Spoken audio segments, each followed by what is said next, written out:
रानी खड़ी हो गई, हाथ जोड़ के बोली पिया कि जरा ठहर जाओ तो फिर क्या नहीं है, क्योंकि अभी मैंने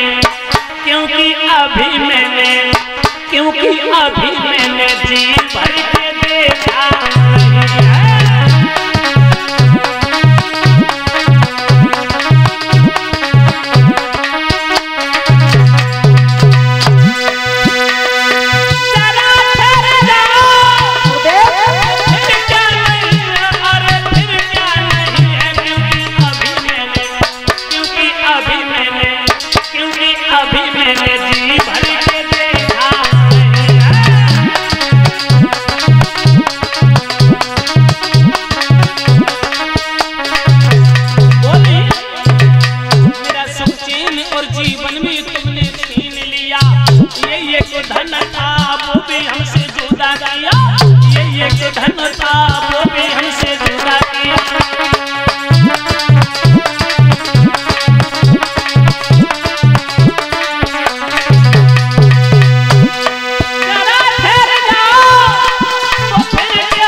जाने दे जल्दी, नहीं तो वो जग जाएगी।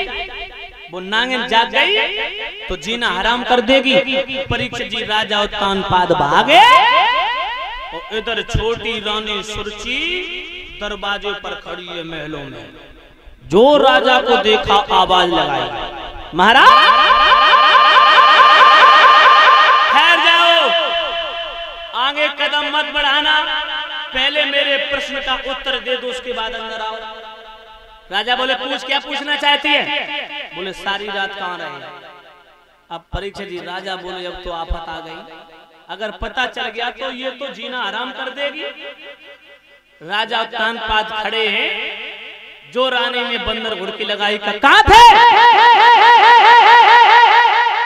मैं जानती हूँ तुम्हारी आंखें बता रही। हाय राजा तो सटपकाई डर की वजह से, अंदर ही अंदर कलेजा कांपने लगा।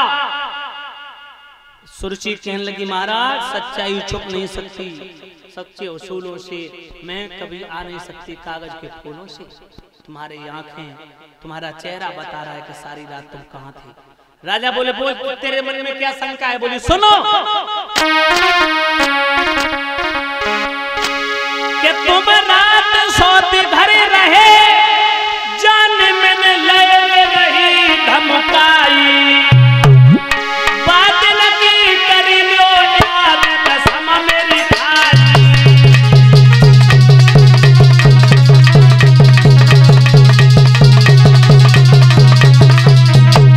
महाराज तुम रात सोते घर रहे, जान मैंने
ध्यान रखना माताओं, भगवत श्रोताओ, आज रानी सुरची बोली महाराज तुम सौत के घर रहे, मुझे हकीकत पता चल गई, मैं चली जाऊंगी, तुम्हारा आंगन छोड़ करके कभी लौट के नहीं आऊंगी।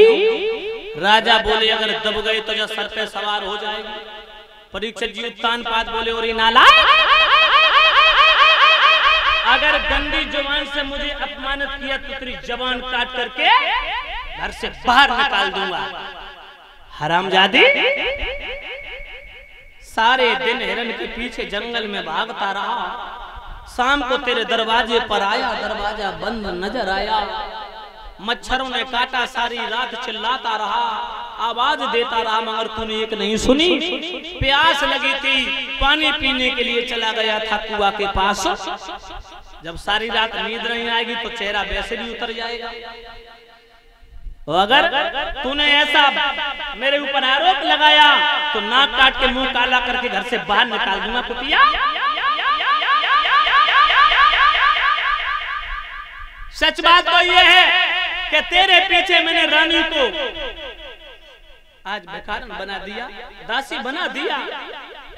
जो वो रानी तन मन से सेवा किया करती थी, वो पतिव्रता औरत को मैंने ठुकरा दिया। और फिर भी अगर तुझे चैन नहीं तो ले तलवार उसे मार दे, तेरे दिल को तसल्ली मिल जाएगी। लेकिन दोबारा आरोप लगाया तो इसका इल्जाम, इसका परिणाम अच्छा नहीं होगा। कोई रानी सक पकाई कौन लगी, महाराज क्षमा करियो, हमें का मालूम आती, मैंने तो सोची तुम सोच के यहाँ रहे, क्षमा करना, मेरी इतनी जबान गंदी हो गई, पता नहीं क्या बोलती हूँ क्या निकल जाता मुंह से। हाँ मुझे मालूम है आप नहीं गए होंगे। राजा बोले बिल्कुल नहीं। रानी बोली महाराज तुम हारे थके, बस आराम करो, पहले स्नान कर लो, भोजन में बनाती हूँ, और भोजन बना करके तुम भोजन ग्रहण करो और विश्राम करो आज। महाराज क्षमा करना। परीक्षित जी सोई, राजा को चैन पड़ गयो कि चल गई अंडों का की बंद हो हैं। हाँ कर गया पानी का इंजेक्शन काम। परीक्षित जी राजा की बंदर घुड़की काम कर गई। रानी परीक्षित जी अब तो बिल्कुल ही नतमस्तक हो गई, बोली क्षमा करना महाराज। प्रमाण मिला है परीक्षित जी कि उसी रात्रि को रानी सुनीति गर्भवती हो जाती हैं। बोलिए गोविंद भगवान की। मैया सुनीति उस टूटी झोपड़ी में गर्भवती हो गई। और इधर महलों में छोटी रानी सुरची, उसने भी गर्भ धारण किया। लेकिन परीक्षित जी फर्क यह है कि एक ने जिस दिन से गर्भ धारण किया पलंग नहीं छोड़ा, हजारों दासियों सेवा में, और एक ने जिस दिन से गर्भ धारण किया खेतों का नाज बटोरती है, हाथ में बांस लेकर के चिड़ियों कौओं को उड़ाती है, जौ की रोटी खा करके अपना समय बिताती है। और एक के लिए पकवान और मेवाएं बनाई गई, 56 प्रकार के व्यंजन परोस के दासियां ले जाती हैं, वो पलंग पर लेट करके उन पकवानों को खाती है, और एक चौकी रोटी से अपना समय गुजारती है। समय बीतने के बाद परीक्षित जी दोनों रानियों की गर्भ से एक एक बेटा पैदा हुआ। लेकिन देवियों, जब मैया सुनीति के गर्भ से बच्चे का जन्म होता है तो प्रसव का समय था। प्रसव के समय परीक्षित जी उस टूटी सी झोपड़ी में मैया के पास में कोई एक घूंट पानी देने वाला नहीं था। ध्यान रखना, प्रसव की पीड़ाएं, चीख रही है, चिल्ला रही है मैया। जब बच्चे का जन्म होता है तो मैया बेहोश हो जाती हैं। जब होश आयो तो बेटा को उठायो, सीना से लगायो, माता बहनों वो बच्चा जोर जोर से रोने लगा। जब जोर जोर से रोता है तो मैया अपने स्तनों से लगा लेती हैं दुग्ध पान कराने के लिए, दूध पिलाने के लिए। लेकिन परीक्षित जी जौ की रोटी खा खा करके शरीर सूख गया था, क्या सूखी हड्डियों में दूध निकलेगा? गोश्त नहीं है, रक्त नहीं है शरीर में, तो परीक्षित जी जब पौष्टिक आहार मिले तब तो दूध बने, दूध नहीं निकलता है। बेटा चिल्लाता है, रोता है, तो मैया भी रोती है अपने बेटा के दुख दर्द को देख करके। तो मैया के आंसू